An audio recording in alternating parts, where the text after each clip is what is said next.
अब आपको थोड़ी सी झलक देंगे श्रीमद् देवी भागवत से। यह है श्रीमद् देवी भागवत।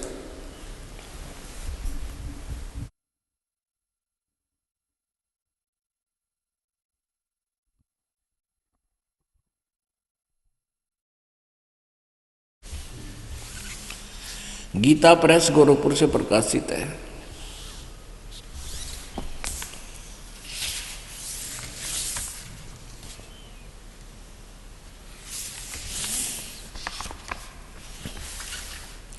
संपादक हनुमान प्रसाद पोदार, चिमन लाल गोस्वामी।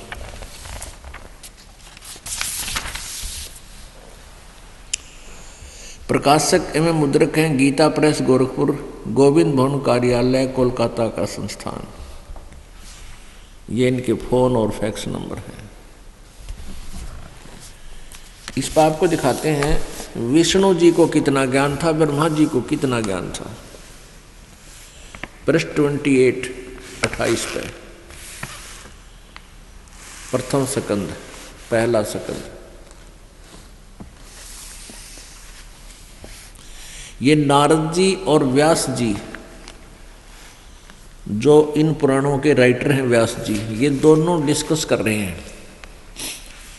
नारद जी से व्यास जी पूछ रहे हैं, नारद जी बता रहे हैं। नारद जी ने कहा, महाभाग व्यास जी, तुम इस विषय में जो पूछ रहे हो ठीक ही प्रश्न मेरे पिताजी ने भगवान श्री हरि से किया था, यानी विष्णु जी से किया था। देवा अधिदेव भगवान जगत के स्वामी हैं। अब नारद जी के ज्ञान का भी पता लग जाएगा इसमें। ये विष्णु जी को देवा अधिदेव यानी भगवानों के भगवान, जगत के स्वामी कह रहे हैं। लक्ष्मी जी उनकी सेवा में उपस्थित रहती हैं। दिव्य कौस्तुभमणि उनकी शोभा बढ़ाती है। वे शंख चक्र गदा लिए रहते हैं,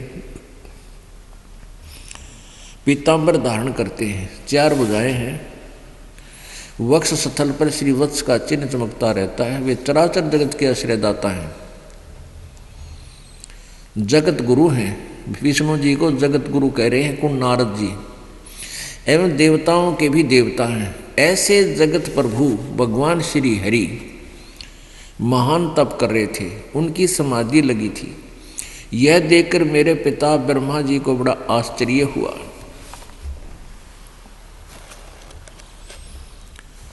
अतः उन्होंने उनसे जानने की इच्छा प्रकट की। ब्रह्मा जी ने पूछा, प्रभु आप देवताओं के अध्यक्ष, जगत के स्वामी और भूत भविष्य एवं वर्तमान सभी जीवों के एकमात्र शासक हैं। भगवान फिर आप क्यों तपस्या कर रहे हैं और किस देवता की आराधना में ध्यान मग्न हैं? आप किस भगवान की पूजा कर रहे हो?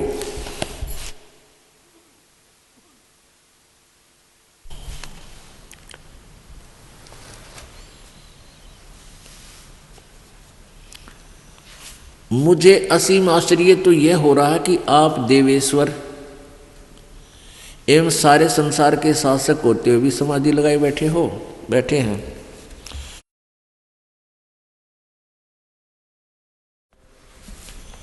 ब्रह्मा जी के विनीत वचन सुनकर भगवान श्री हरि उनसे कहने लगे, ब्रह्मन सावधान होकर सुनो, मैं अपने मन का विचार व्यक्त करता हूँ। देवता दानव मानव सब यही जानते हैं कि तुम सृष्टि करते हो, मैं पालन करता हूँ और शंकर संहार किया करते हैं। किंतु फिर भी वेद के पारगामी पुरुष अपनी युक्ति से यह सिद्ध करते हैं कि रचने, पालने और संहार करने की यह योग्यता जो हमें मिली है, इसकी अधिष्ठात्री शक्ति देवी है। आगे देखो, सुवर्त प्रत्यक्ष और परोक्ष दोनों उदाहरण मैं तुम्हारे सामने रखता हूँ, सुनो। यह निश्चित है कि उस शक्ति के अधीन होकर ही मैं इस शेष नाग की सैया पर सोता और सृष्टि करने का अवसर आते ही जाग जाता हूँ। मैं सदा तप करने में लगा रहता हूँ। उस शक्ति के शासन से कभी मुक्त नहीं रह सकता। कभी अवसर मिला तो लक्ष्मी के साथ सुखपूर्वक समय बिताने का सौभाग्य प्राप्त होता है। मैं कभी तो दानों के साथ युद्ध करता रहता हूँ। अखिल जगत को भय पहुँचाने वाले दैत्यों के विकराल शरीरों को शांत करना मेरा परम कर्तव्य हो जाता है। अब ये क्या बता रहे हैं विष्णु जी के मैं सदा तप करने में लगा रहता हूँ और फिर थोड़ा बहुत समय मिला तो अपना लक्ष्मी के साथ सुखपूर्वक समय व्यतीत करता हूँ। फिर उसके बाद तब करके बैटरी चार्ज कर लेता है, ये कुछ सिद्धियाँ प्राप्त कर लेता है विष्णु जी, और उस सिद्धियों को फिर समाप्त कर देता है, राक्षसों को मार कर पाप इकट्ठे कर लेता है। मेरा परम कर्तव्य हो जाता है। यहाँ बताया मुझे विष्णु जी कह रहे मुझे सब प्रकार से शक्ति के अधीन होकर रहना पड़ता है, दुर्गा के, उन्हीं भगवती शक्ति का यानी दुर्गा का, उन्हीं भगवती शक्ति का मैं निरंतर ध्यान किया करता हूँ। ब्रह्मा जी मेरी जानकारी में यानी मेरे धार्मिक नॉलेज में, स्पिरिचुअल नॉलेज में, मेरे आध्यात्मिक ज्ञान में मुझे जितना ज्ञान है, मेरी जानकारी में इस भगवती शक्ति से बढ़कर दूसरे कोई देवता नहीं। अपने आत्मा ब्रह्मा विष्णु और नारद और व्यास जी के ज्ञान का ये पर्दा उठ गया कि ना तो ब्रह्मा जी ने कह का पता भक्ति के बारे में,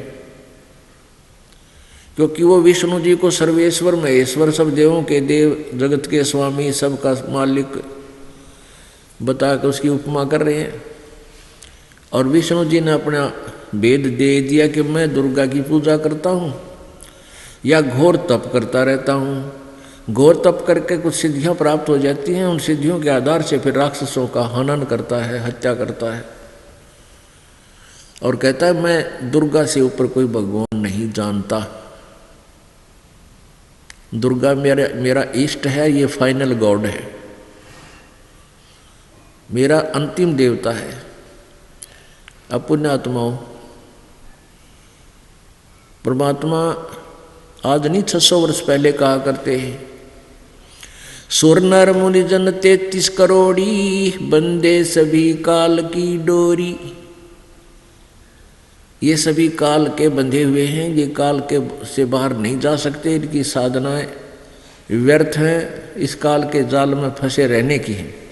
अब दुर्गा कहती है कि एक ब्रह्म की साधना करो, मेरी पूजा भी छोड़ दो। तो इससे सिद्ध है कि ना तो ब्रह्मा ने ज्ञान ना विष्णु जी को। आगे देखिए 562 पृष्ठ पर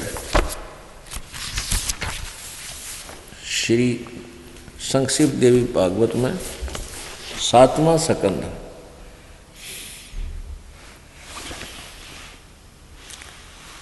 562 पृष्ठ पे ये दुर्गा हिमालय को ज्ञान दे रही है। देवी द्वारा हिमालय को ज्ञानोपदेश ब्रह्म स्वरूप का वर्णन यानी ब्रह्म के बारे में जानकारी दे रही है। श्री देवी जी कहने लगी पर्वतराज, अब ये तो पहले तो यहाँ तक तो अपने विषय बता रही, फिर कहती है कि उस ब्रह्म का क्या स्वरूप है यह बतलाया जाता है, जो प्रकाश रूप सबके अत्यंत समीप में स्थित हृदय रूप गुहा में स्थित होने के कारण गुहाचर नाम से प्रसिद्ध और महान पद अर्थात परम प्राप्य है। वह समस्त प्रजा के ज्ञान से परे है, अर्थात किसी की बुद्धि में आने वाला नहीं है, ये तुम जानो। जो परम प्रकाश रूप है, जो सूक्ष्म से भी अत्यंत सूक्ष्म है, जिसमें संपूर्ण लोक और उन लोकों में निवास करने वाले प्राणी हैं, वही यह अक्षर ब्रह्म है। अब देखो यहाँ से कहने लगी थी या ब्रह्म के बारे में बताऊंगी, ब्रह्म स्वरूप का वर्णन, और ये क्या कह रही है, अक्षर ब्रह्म है और वही सबके प्राण है, वही सबकी वाणी है और वही सबके मन है, वही परम सत्य है और अमृत अविनाशी तत्व है। सौम्य उस वेदने योग लक्ष्य का तुम वेदन करो और मन लगाकर उसमें तन्मय हो जाओ। सौम्य उपनिषद में कथित महान अस्त्र रूप धनुष लेकर उस पर उपासना द्वारा तीक्ष्ण किया हुआ बाण संधान करो। भावानुगत चित्त के द्वारा उस बाण को खींचकर उस अक्षर रूप ब्रह्म को लक्ष्य बनाकर वेधन करो। अब क्या बताते हैं, महिमा तो गा रही है अक्षर ब्रह्म की और नाम बता रही है ब्रह्म का। परवण ओम धनुष है, जीवात्मा बाण है और ब्रह्म को उसका लक्ष्य कहा जाता है। अब सब उवा बाई बांट रहे हैं, यहाँ अक्षर ब्रह्म कह रही है, यहाँ केवल ब्रह्म का ओम नाम है। बस आगे देखो, उस एकमात्र परमात्मा को ही जाने, दूसरी बातों को छोड़ दे। यानी मेरी पूजा भी छोड़ दो, दुर्गा कह रही है, और केवल उसी परमात्मा को जानो जिसका ओम नाम है। यही अमृत रूप परमात्मा के पास पहुंचाने वाला पुल है। संसार समुद्र से पार होकर अमृत रूप परमात्मा को प्राप्त कराने का ये सुलभ साधन है। जिस प्रकार इस आत्मा का ब्रह्म के जप के साथ ध्यान करो, ओम के, यानी उस आत्मा ब्रह्म का, ब्रह्म के बारे में बता रहे हैं, इस आत्मा का यानी ब्रह्म का ओम के जप के साथ ध्यान करो। अब जिस भी ये गुण तो गा रही है अक्षर ब्रह्म के और मंत्र बता रही है ओम ब्रह्म का, यह स्पष्ट कर रही है कि इससे अज्ञान में अंधकार से सर्वथा परे और संसार समुद्र से उस पार जो ब्रह्म है उसको पा जाओगे। यानी ओम नाम के जाप से ये कह रही है कि उस ब्रह्म को प्राप्त हो जाओगे, तुम्हारा कल्याण हो। और वो कहाँ रहता है? वह है सबका आत्मा, वह है यह सबका आत्मा ब्रह्म, ब्रह्मलोक रूप दिव्य आकाश में स्थित है। यह ब्रह्मलोक में रहता है यो ब्रह्म, और ओम नाम के जाप से उसके पास पहुंच जाओगे ब्रह्मलोक में। ये दुर्गा का ज्ञान है जो हिमालय को बता रही है। और विष्णु भगवान कह रहे हैं कि मैं दुर्गा से ऊपर किसी देवता ने जानता ही नहीं। दुर्गा कह रही है कि कह रही है ब्रह्म का जाप करो, उसका ओम नाम है, नथिंग एल्स। उससे क्या होगा कि ब्रह्मलोक में चले जाओगे। गीता जी अध्याय नंबर 8 के श्लोक नंबर 16 में कहा है कि ब्रह्मलोक पर्यंत सभी पुनरावर्ती में है। पुनरावर्ती यानी बार बार आने और जाने का जो चक्कर है। ब्रह्मलोक में गए प्राणी भी पूर्ण मोक्ष प्राप्त नहीं करते, उनकी भी जन्म और मृत्यु होती रहती है। पुण्यात्माओं, गीता जी अध्याय नंबर 15 के श्लोक नंबर 1 से 4 में कल आपको दिखाया। उसमें लिखा है कि जब तत्वदर्शी संत मिल जाए उसकी ये पहचान है कि संसार रूपी वृक्ष के वो सभी अंगों को भिन्न भिन्न प्रकार से विस्तार से बताएगा। वो तत्वदर्शी संत होगा। उसके बाद फिर उस परमेश्वर के परम पद की खोज करनी चाहिए, जहां जाने के बाद प्राणी फिर लौटकर कभी संसार में नहीं आते, अर्थात उनका पूर्ण मोक्ष हो जाता है। गीता ज्ञानदाता कह रहा है। गीता ज्ञानदाता 18वें अध्याय के 62वें श्लोक में कहता है कि अर्जुन तू सर्वभाव से उस परमेश्वर की शरण में जा, उसकी कृपा से ही तू परम शांति इस जीव को परम शांति उस समय होगी जब इसका जन्म और मृत्यु का रोग कट जाएगा। और सतलोक के अंदर जाने के बाद वहां कोई कष्ट नहीं, किसी प्रकार की कोई टेंशन नहीं, और वहां जाकर के जरा और मरण दोनों नष्ट, युवा शरीर रहेगा और कभी मृत्यु नहीं होगी।